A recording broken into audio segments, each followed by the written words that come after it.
විපක්ෂ නායකතුමා සඳහන් කරන විදිහට එල්නිනෝ තත්ත්වය පිළිබඳව එතුමා සෑහෙන කාලෙක ඉඳලා උතුමන්ලා සහ රට දැනුවත් කරලා තියෙනවා. දැන් රජයක් හැටියට එල්නිනෝ තත්ත්වයට මුහුණ දීමට යම්කිසි ක්‍රියාමාර්ග අරන් තියනවද? එතුමා පෙන්ලා දීපුවා ආදර්ශයට අරගෙන. මම දැක්කා මේ එතුමා කියලා තිබුණා එල්නිනෝ ගැන ඉස්සෙල්ලාම කිව්වේ එතුමා කියලා. මේ ජනාධිපතිතුමාගේ නායකත්වයෙන් පවතින අපේ ආණ්ඩුව සතුටටපත් වෙනවා මේ වගේ විපක්ෂ නායකවරයෙක් අපේ රටේ සිටීම පිළිබඳව. ලෝකයේ තිබෙන කාලගුණික වෙනස්කම් ඉස්සෙල්ලාම කියන්න පුළුවන් විපක්ෂ නායකවරයෙක් හිටීම රටකට මහත් සම්පතක්. ඒ නිසා අතන එතුමා ඒ ධූරයේ තබා ගනිමින්ම ලංකාවට පමණක් නෙවෙයි අනික් රටවලටත් උදව් කරන්න අපි ලෑස්ති. හොඳයි. එතුමා ඒ අදහස කලින්ම ප්‍රකාශයටපත් කරා කියලා එතුමාම කියපු එක මමත් අපි දැනගෙන හිටියේ නැහැ. ඒක කලින්ම කිව්වේ එතුමායි කියලා. අපේ කාලගුණ දෙපාර්තමේන්තුව ඇතුලේ විද්‍යාඥයන් මේ සම්බන්ධයෙන් නිරන්තර අවධානය යොමු කරමින් හිටියා. නමුත් ඒක හොඳයි. මම කියන්නේ අපේ අමාත්‍යාංශවල සහ ආයතනවල මේ සම්බන්ධ වැඩ කරන ධාරීන්ට අමතරව පක්ෂ නායකවරයාත් ඒ ගැන අවධානය යොමු රටකට සම්පතක්. රාජ්‍යයක් හැටියට අපි මේකෙන් එන්න පුළුවන් බලපෑම් විශේෂයෙන්ම අපේ කෘෂි කර්මාන්තය ඇතුළු ආහාර නිෂ්පාදනයට ඒ වගේම අපේ ජල සම්පත අධිශේෂ කීපයක් පිළිබඳව අවධානය යොමු කරලා තිබෙනවා. මේ වෙනකොටත් ජනාධිපතිගේ ප්‍රධානත්වයෙන් සාකච්ඡා කීපයක් පැවැත්වුණා. ඒ වගේ අපේ අමාත්‍යවරු තම තමන්ගේ අමාත්‍යාංශවල මෙවැනි තත්වයක් ලබන ජූලි අගෝස්තු මාසවල සාහනි පැත්තෙන් ඊළඟ අවුරුද්දේ මාර්තු පළවෙනි මාස 3-4 දී ඇතිවිය හැකි තත්වයන් පිළිබඳව අවධානය යොමු කරලා පූර්ව වශයෙන් ගත හැකි ක්‍රියාමාර්ග සම්බන්ධයෙන් දැන් සාකච්ඡා කරමින් සැලසුම් සකස් කරමින් ඉන්නවා. විශේෂයෙන් අපේ ඊළඟ කන්න වගා කිරීමේදී අපිට කොහොමද මේ தත්ත්වෙට මුහුණ දෙන්න පුළුවන් කියන එක. මොකද මේකෙදී දැන් කාලගුණ දෙපාර්තමේන්තුව ඇතුළු මේට සම්බන්ධ කණ්ඩායම් මේ ඇතිවිය හැකි ස්වභාවය පිළිබඳව පුරෝකථන කරලා තිබෙනවා. තවත් ඔය විවිධ තැන්වලත් එම මොඩල්ස් කීපයක් මම හිතන්නේ සෑහෙන ප්‍රමාණයක මොඩල්ස් මේ ගැන හදලා පුරෝකථන කරමින් පවතිනවා. නමුත් අපිට පිළිගත හැකි පුරෝකථනයන් අපේ ඒ කාලගුණ විද්‍යාඥයන් ඉදිරිපත් කරනවා. ඒවත් සැලකට අරගෙන තමයි ඉදිරි සැලසුම් සකස් කරන්නේ. අපි මේකේ හානිය අවම කරගෙන මේක ලෝකීය අතර ගත්තොත් ලංකාවට බලපාන වඩා සමහර ඉන්දියාව වගේ රටවල මේක බලපෑමක් කරන්න පුළුවන් තත්ත්වය වැඩි. ඉන්දියාවට වෙන බලපෑම විසින් අපිට කරන්න පුළුවන් බලපෑමකුත් තියෙනවා අපේ ආර්ථිකයට සහ සමහර ආනයනවලට. ඒ සියල්ල පිළිබඳව අපි අවධානය යොමු කරමින් අවශ්‍ය පූර්ව සූදානම් කටයුතු අවශ්‍ය වෙලාවෙදී ගන්නට තමයි අපි කටයුතු කරගෙන යන්නේ. ඒ එලිනෝ සත්‍යත්‍ය සම්බන්ධව එක්තරා මේ ජීවිද්‍ය සම්බන්ධ ව්‍යාපාරිකයෙකුත් ආණ්ඩුවට චෝදනා කළා තිබ්බා මේ සම්බන්ධව මේ කටයුතු කිරීමක් කරන්නේ නැහැ. සාමාන්‍ය ලංකාවේ දෙයක් වුණාට පස්සේ තමයි කටයුතු කරන්නේ. මේ අර ඊට කලින් සූදානමක් වෙන්න පාර්ලිමේන්තුවත් කතා කරලා තිබුණේ නැහැ කියලා මම හිතන්නේ එතුමා කලොත් ඔය මේ අපිට ඔය පාඩම් කියලා තියෙන පැලොපියනාල අතින් මිරිකල වඳ කරන විදිහ වගේ මේ දේවල් කියලා දීලා තියෙන පොත් කියලා. ඉතින් එම චෝදනාවක දාලා තිබ්බා ආණ්ඩුවට මේ සම්බන්ධව කිසිම ක්‍රියාමාර්ගයක් අරගෙන නැහැ. තාම මේ දෙයක් වෙනකන්ද බලාගෙන ඉන්න වගේ චෝදනාවක්. මෙහෙමයි දැන් ඊළඟ යල කන්නට දැන් සූදානම් වෙන්න බෑ නේද? මොකද වගා කන්න තියෙනවනේ යන විදියක්. ඒතොර ඒ කන්න ආසන්නයේ තමයි ඒකට සූදානම් වෙන්න පුළුවන්කම ලැබෙන්නේ. ඒ වගේම ජල පරිභෝජනය සම්බන්ධයෙන් අපි අවධානය යොමු කරලා තිබෙනවා. ඉතින් ඒවා මේ සමහර දේවල් තියෙනවා ඒගොල්ලන්ට කියන්න පුළුවන් ලබන අප්‍රේල් මාසෙ වෙයි කියලා. නමුත් දැන් ඉඳලා අවශ්‍ය කරන පූර්ව සොරණ කටයුතු වෙමින් කරනවා. පවතිනවා. නමුත් වගා කිරීම වගේ දේවල් වලදී ජල නිදහස් කරන්නේ කොයි කාලෙද? පෝර නිකුත් කරන්නේ කොයි කාලෙද? අපි පිටර වී කොහොමද දෙන්නේ වගේ දේවල් පිළිබඳව ඒව නිකුත් කරන්න ඕනේ ඒ කාලේ.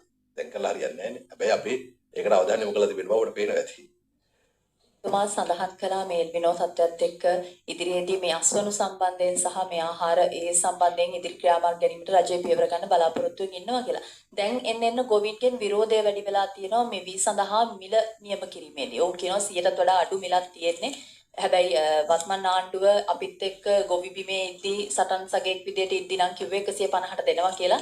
හැබැයි තාමත් ආණ්ඩුව මේ 150 කියන සීමාවට යන්න වීවලට මොකක් හරි කටයුත්තක් ක්‍රියාමාර්ගයක් ගන්නවද නැත්නම් දැන් කලින් කිව්ව විදිහට ඇත්තටම සටන් බිමේදී කිව්වනේ කෘෂිකර්ම ඇමති දැන් ඉන්න ඇමති සහ නියෝජ්‍ය ඇමති දෙන්නම විශේෂයෙන්ම සඳහන් කළ යුතුයි ඔවුන් ගොවි බිමේදී මේ ගැන කතා කරා නිරන්තරයෙන්. ආණ්ඩුව විදිහට 150ක මිලක් ලබා දීම හෝ ඊට ආසන්න මිලක් ලබා දීම ගැන මොනවා හරි කටයුත්තක් අරගන්න පියවරක් අරන් තියනවද මේ ගොවි විරෝධය නිසා? අපි විවර සහතික මිල සකස් කරන්නේ හෙක්ටර් කොප්පයකඩුව ගොවි පරීක්ෂණ මධ්‍යස්ථානයේ ඇතුළු ආයතන වල ඉදිරිපත් කරන සංඛ්‍යාලයකට පදනම් කරගෙන. ඒකට යන ඇත්ත පිරිවැය මොකද්ද? ගොවියාට ජීවත් වීම සඳහා අවශ්‍ය කරන ප්‍රලාභය මොකක්ද කියන එක සම්බන්ධයෙන් සියල්ල ගණන් හදලා බලලා යම් සහතික මිලක් අපි ප්‍රකාශයට පත් කරනවා. ඒ සහතික මිල ප්‍රකාශයට පත් කිරීමේදී වී වලින් අතරලා හරියන්නේ නැහැ, වී වලින් හාල් හදනවා.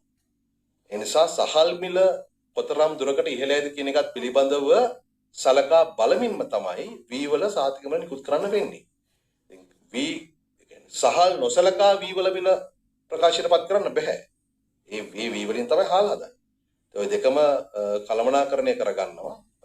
අතරම අපි මීට කලින් මම මෙතනත් වෙල කියලා තිනවා අපි කුෂිකර්ම අමාත්‍යාංශය කිව්වා අමතුරුත් කිව්වා මෙන්න මෙච්චර මේ ප්‍රමාණයක් තමයි නාඩු වලට සම්භව වලට යන පිරිවැය මෙච්චරයි. ඒකට මෙතරම් ප්‍රමාණයක් අපි එකතු කරලා තමයි මේ සහතිකම නිකුත් කරන්න කියලා. ඒක තමයි කරන්න පුළුවන් දේ. සටන් බිමේදී ගොවි පරීක්ෂණ ආයතනයේ හිට්ටකොබ්බෑකඩුව ගොවි පරීක්ෂණ ආයතනයේ ඒ මිල ගණන් සසඳන ආකාරය හදන ආකාරය සම්බන්ධයෙන් අවබෝධයක් තිබෙන්නේ නැති හින්දාද ඒ වගේ සටන් බිමේදී ඔය 150 කතාව කිව්වේ. දැන් නිරන්තරයෙන් කතා බහට ලක් වෙන ඉඳ මම ඒක ඇහුවේ 150ට ආසන්න ගණන්වත් දෙන්නේ නැද්ද කියලා. රජයට සහතික මිලක් කරන්න පුළුවන්. අනිත් පැත්තෙන් ඊට වඩා වැඩි ගානකට දෙන්න පුළුවන්. ඒක අපේ ප්‍රශ්න නෑ. නමුත් රජයට කරන්න පුළුවන්කම තියෙන මේක තමයි. තුමා ඩෙන්ගු රෝගය සම්බන්ධයෙන් බරපතල තත්ත්වයක් තියෙනවා. දැන් ගෙවිච්ච අවුරුද්දට සාපේක්ෂව වැඩිවීම සාපේක්ෂව 11000ක ප්‍රමාණයකට අවිලා තිනවා ඩෙන්ගු රෝගීන්ගේ ප්‍රමාණය.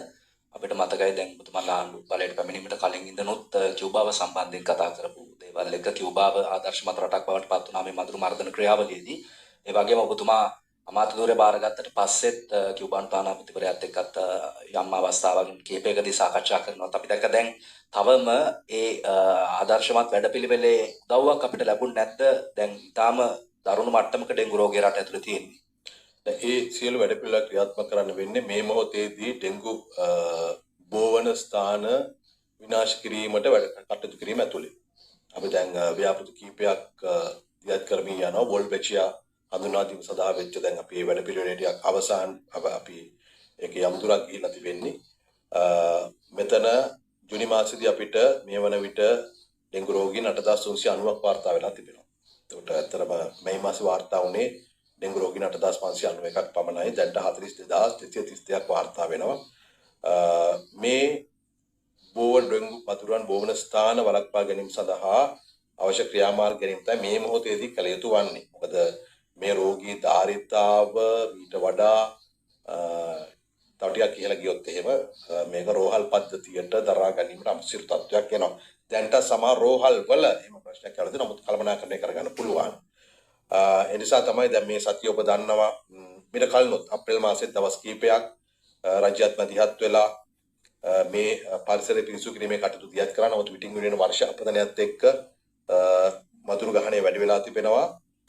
මේ 15 වෙනිදා 20 වෙනිදා දක්වා දින 6 සමස්තයක් හැටියට මේ ඩෙන්ගු මර්ධන වැඩසටහන දියත් වෙමින් පවතිනවා. සෞඛ්‍ය අමාත්‍යාංශ අධීක්ෂණය සහිතව ඒකෙදී 15 16 17 කියන දවස් තුනේදී පොදු ස්ථාන ආවරණය වන පරිදි ඩෙන්ගු මර්ධන වැඩසටහන ක්‍රියාත්මක කරන්නත් 18 වෙනිදා අධ්‍යාපන ආයතන ආවරණය වන වැඩසටහන ක්‍රියාත්මක කරන්නත් 19 රාජ්‍යාංශය ආවරණය වන පරිදි 20 වෙනිදා පෞද්ගලික නිවාස පිරිසුදු කිරීමක් කරන්න කියන ඉල්ලීම රජය මගින් කරනවා. ඉතින් අවධානය යොමු කරලා යුතුයි.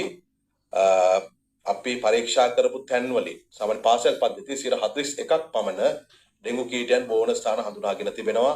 ආගමික ස්ථාන ආශ්‍රිතව 28ක් හඳුනාගෙන තිබෙනවා. කර්මාන්ත ආශ්‍රිතව 26ක් හඳුනාගෙන තිබෙනවා. මේ ආදී හැටියට ටිකක් ඩෙන්ගු ගහණය මදුරුවන් බෝවීම වැඩි තැන් පිළිබඳව අපේ PHI MOH ඇතුළු මහජන සෞඛ්‍ය පරීක්ෂාවට අදාළ කණ්ඩායම් නිරන්තර අවධානය යොමු කරමින් ඒ ස්ථාන පිරිසුදු කිරීම සඳහා ජනතාව උනන්දු කරනවා. මේ මොහොතේදී රට පුරාම විශේෂයෙන්ම දිස්ත්‍රික්ක 14ක මේ ප්‍රශ්නේ බරපතල පැන නැගිලා තිබෙන්නේ. බස්නාහිර පළාත, දකුණු පළාත, මධ්‍ය පළාතේ නුවර සහ මාතලේ, බදුල්ල, මඩකලපුව, වයඹ පළාත් දිස්ත්‍රික්ක දෙකම සහ සබරගමු දිස්ත්‍රික්ක දෙකම. මේක තමයි ටිකක් සංඛ්‍යාව වැඩිලා තිබෙන්නේ.